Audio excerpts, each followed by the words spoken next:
What's good? It is Sam here, and today I have a real treat. We've got some new research on the primaries for New York's Democratic candidate for president.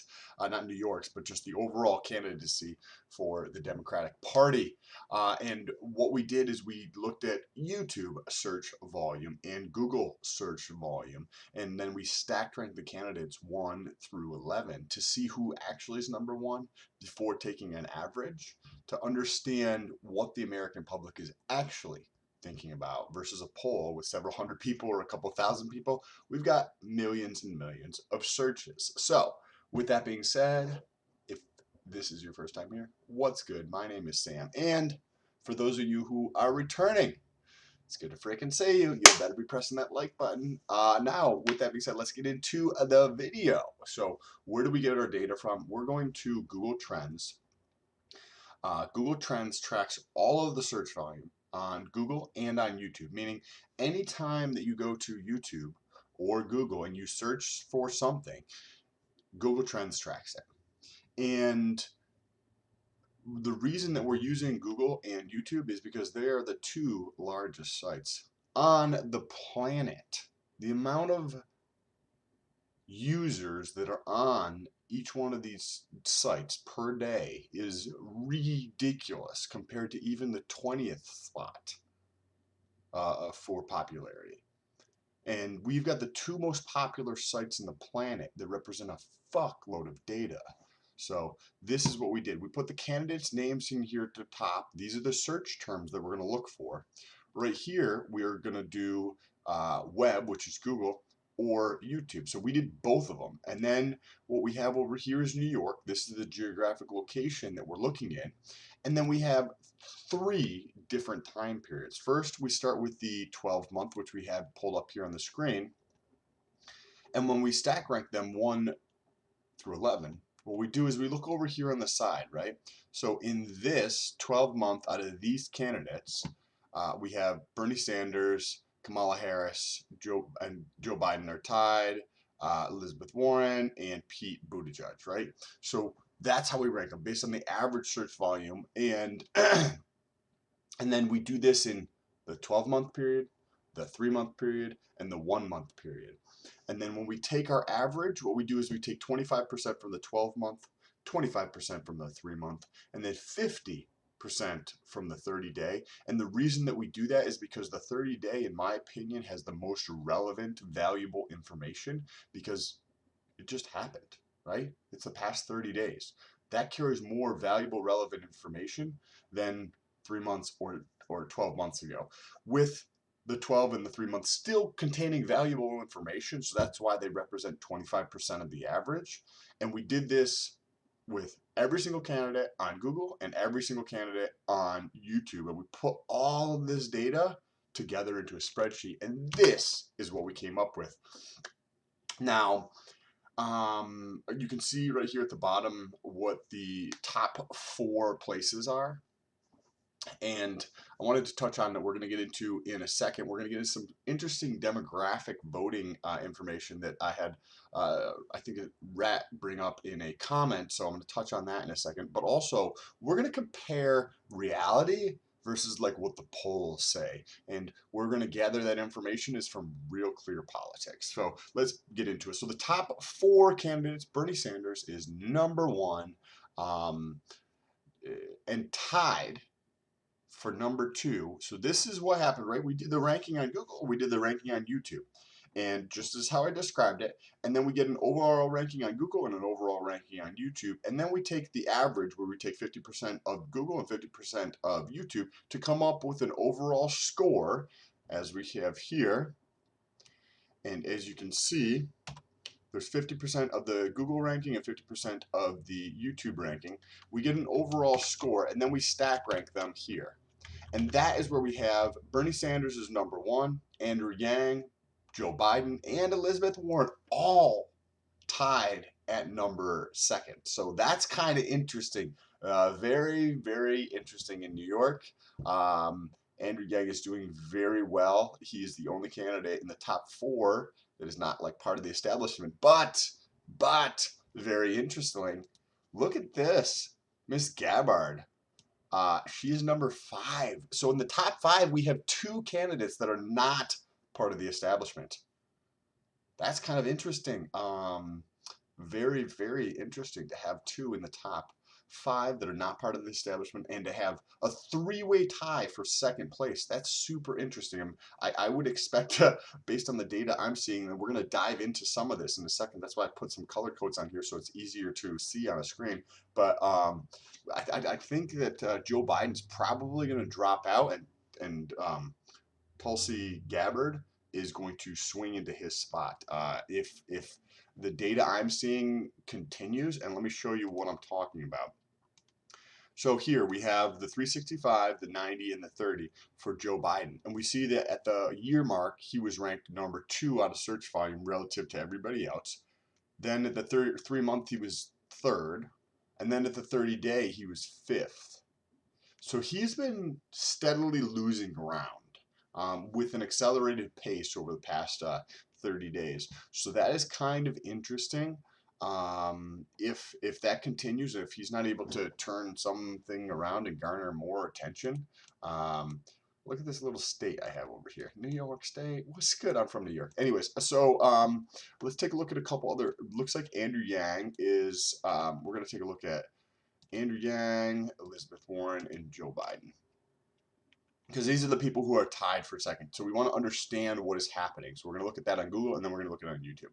So Andrew Yang's kind of improving just marginally, but pretty holding steady at 4th. Joe Biden, we just went over, he is losing ground, and more than likely he'll probably drop out. We'll take a look at Ms. Gabbard too to see which direction she's trending, because she's the next person who would pop into that spot, because she's coming in at 5th. Warren's improved multiple spots. So Warren's improved, which is nice for her supporters. Miss Gabbard, she went from 7th to 2nd. She's destroying it. That's incredible on Google. Now let's jump over to YouTube. Again, we'll start with the top here, Andrew Yang. If you guys are watching this video on YouTube, you probably may be aware that Andrew Yang does very, very, very well on YouTube. The amount of attention he has on YouTube is tremendous. Joe Biden, again, similar story. Similar story to Google, where he's losing ground. He lost 2 spots, so that's kind of interesting. Elizabeth Warren gained a couple spots, but then leveled out, similarly how it was level for Biden, and then he lost spots. Ms. Gabbard went from 8th to 5th to 3rd. So I'd like to know your thoughts in the comments down below. If you think that Gabbard is going to displace Joe Biden, we can see Joe Biden is losing ground where Gabbard is gaining ground. And given that there's a 3-way tie, the race in New York is very close for second place. And we'll touch on Bernie in a second, but the race in New York is very, very close. And given the sentiment that I feel looking at comments and whatnot around Joe Biden versus these other candidates, I don't think he's going to be in the top 5 for very long. Could be wrong, but just based on what I'm like sensing is happening in the market when I'm looking at the data, I don't see him necessarily sticking around for in the top 5 for a tremendously much longer time, unless he's able to really do something. Now, what I'm seeing with Gabbard is a tremendous amount of attention. I think what's really over-indexing is people who are not part of the establishment, because I don't think there's a lot of trust. I don't think there, and part of the establishment tends to be a different demo too. So as you can see by the people right here across the bottom, we've got like Bernie Sanders. I don't know how old he is, probably 75. Same thing with these two. I would guess that Elizabeth Warren might be 70 or something, where these two, Joe Biden and Bernie Sanders, are both probably 75. Then we have this guy who's like 45 or something. You know what I mean? Andrew Yang's 44, I think. And Gabbard's 38, right? Like 2 people that are completely just not part of the establishment just because of their age, right? Even because Gabbard is, I think, in the Senate for Hawaii. So, by the way, fun fact, I used to live in Hawaii. So what we're going to do is we're going to take a look at our ranking, right? Reality versus Real Clear Politics. If you don't know what Real Clear Politics it is, a lot of websites and like legacy media players will look at Real Clear Politics and use the polling data from Real Clear Politics. What they do is they aggregate, that means pull together, different polls from around the country as well as the state. So I use, sometimes I'll compare Real Clear Politics on the national level to my national ranking to see where there's a discrepancy. If you want to check out those videos, go back to the channel and just say what's up, you came from this video. So what I did here, right, we see that there's a poll from Siena, there's a couple polls from Siena. So what I did is I took their ranking right here and we just put it into our spreadsheet. Right here, this is Real Clear Politics where they ranked them. Julian and Tom were not on their ranking, but I've got two numbers highlighted here, and this is where their discrepancy is way off. Gabbard is ranked number 10 on their ranking, right? She's way out here, number 10. Yet in reality, she's number 5. So their ranking is off by 5 spots in New York. This is not a national one. This is, the Siena was done less than a month ago, and it was done in, today is the 7th, so just about a month ago exactly. Was done about a month ago, and they're doing the research, or they're doing the polling. I didn't look into it to see how many people it was, but you get the idea to like understand reality versus like this polling data, like how things had been done in the past, where you get several hundred people to opt in. If you have somebody opt into something, you create biases. So you have somebody opt in, right? So right off the bat, we know it's going to be inaccurate.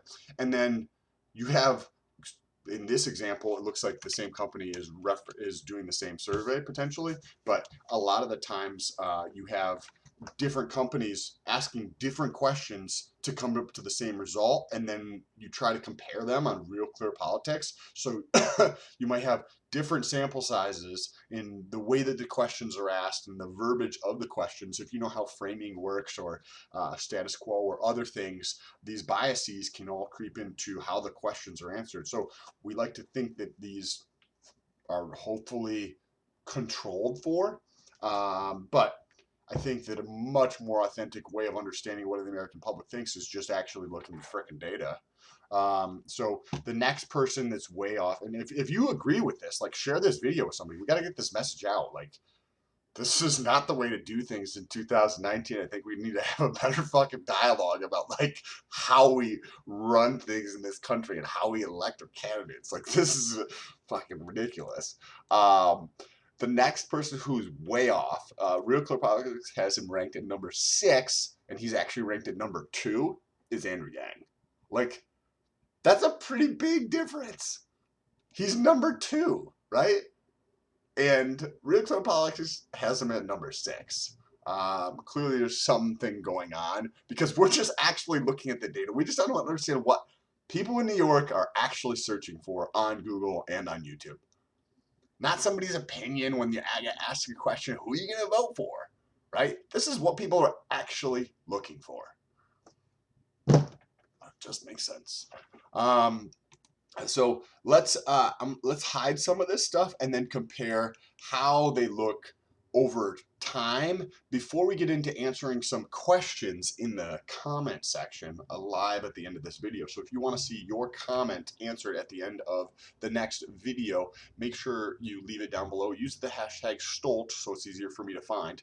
Hashtag STOLT and then your comment, and then I can hopefully respond to it at the end of the next video. So the last time we did this ranking was just over a month ago, right at the end of September, and now it is, the data was from yesterday night when I was doing this research. So we get to see the overall ranking here between the candidates. So Pete has lost ground. He's losing momentum over the past like month and a half or so. Yang is maintained here. However, a couple other people have gained, which we'll get into in a second. Kamala Harris has been losing ground. This is pretty predictable. I think she came out with, she's actually restructuring her campaign because for financial reasons. And clearly, whatever she's been doing from a marketing standpoint doesn't seem to be working, or her message, you know what I mean? Maybe she's just not good enough. But the don't be mean in the comments, guys. Like, there's no point in fucking being mean. All it does is show like what's inside of you. But she's been losing ground in everything that we've been looking at. Amy, Amy, I think is actually, this is like probably the best ranking she's ever had. But she comes in as number 8th. Bernie Sanders is number 1. Bernie Sanders has been killing it. Bernie Sanders is number 1 in a lot of our rankings. Which is kind of interesting to see how that'll play out, or how like Gabbard and Yang will affect that. I don't. I'm curious to see what will happen with Elizabeth Warren, but I think some of her ideas might be too. I don't know. Well, it'll be interesting to see. Let me know what your thoughts are down below. Cory Booker losing ground. Elizabeth Warren maintained 2nd place. So that's interesting. Castro also was tied for 8th. So I forgot to mention this. There's a 3-way tie for 8th.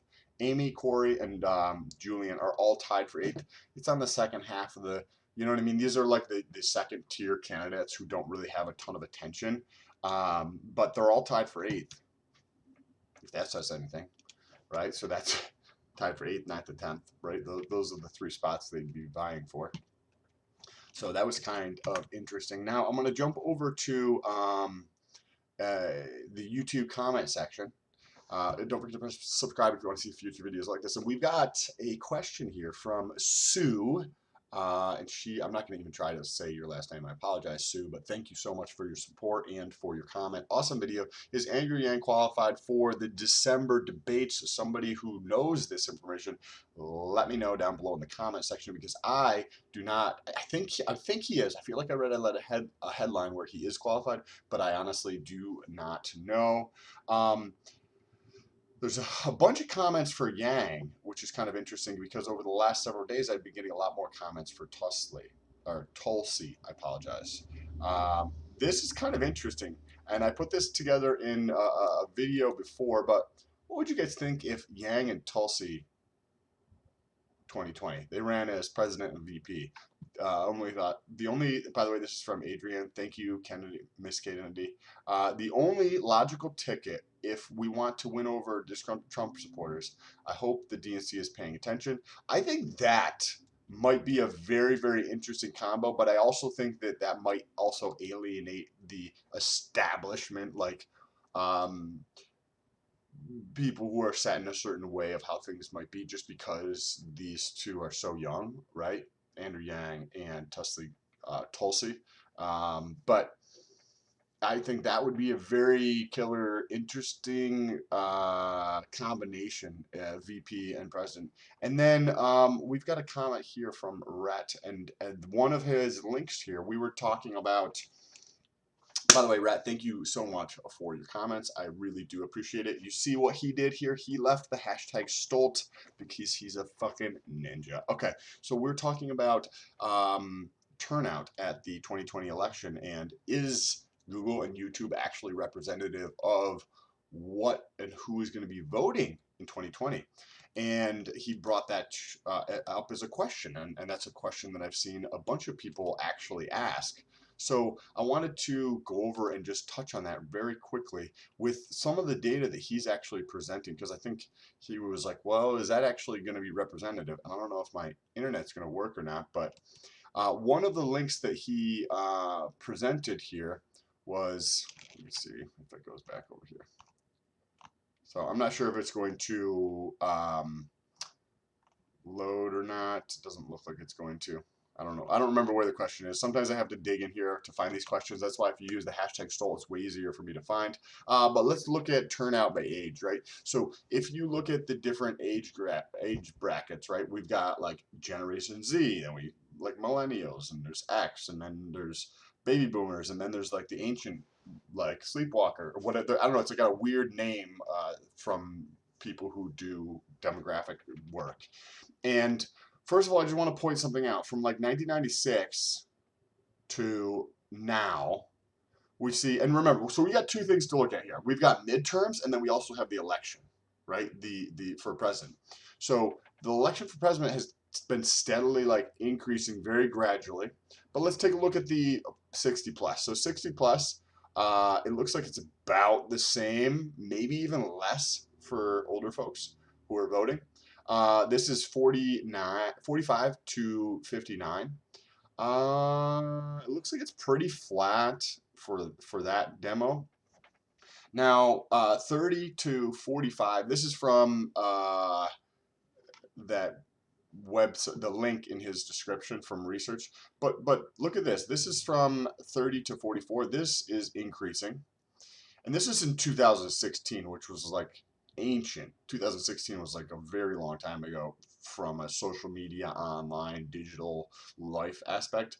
But the biggest increase was from 18 to 29-year-olds. So that's for the general election for president. We see an increase in half the demos, the other half is stagnant. So I think that adds more validity to what we are doing, because the data we're capturing is digital, where the vast majority of people under the age of 44 to 18 in that demo spend a lot of their time, right? And if we look at some research from Pew Research, they indicate that around 60, I think it's 3% of the total voting population is going to come from voters that are 53 and younger in 2020. Now, if we take a look at the midterm, right? So the midterm election in 2018, because this is most recent data. This is like a lot has changed since 2016 when you look at the digital landscape of what's happening. Tremendous amount. And I think this is a much more telling thing. From 2012 to 2016, like that's pretty ancient fucking data. But at the same time, we can look at midterms, right? And midterms are not as popular, right? As that's where you see these big drops, the troughs in this data. And the midterm from 2014 to 2018, right? We see the two troughs here that we get to compare, and every single one of them has had a tremendous increase in voter turnout. Look at this group from 18 to 29, a huge increase. Went from under 20%, like it looks like 18% for voting, to 32, 33%. The next group, 30 to 44, it went from like 31% to 45, 46%. The same thing with every single demo. So I think that this coming election is going to have the biggest turnout that we have ever seen in the history of the country, or near abouts that, because what this distillation of information is happening through the internet is tremendous, and it's having a bigger effect on a lot of people. Realize, if you guys like this video, make sure you press that subscribe button, jump over to TikTok and say what's good, as well as Instagram. Links are in the description. I appreciate you guys, and anybody who does, leave a comment. Don't forget to share this video with somebody else who you think we need to get this message out and they can get value out of this video. Peace.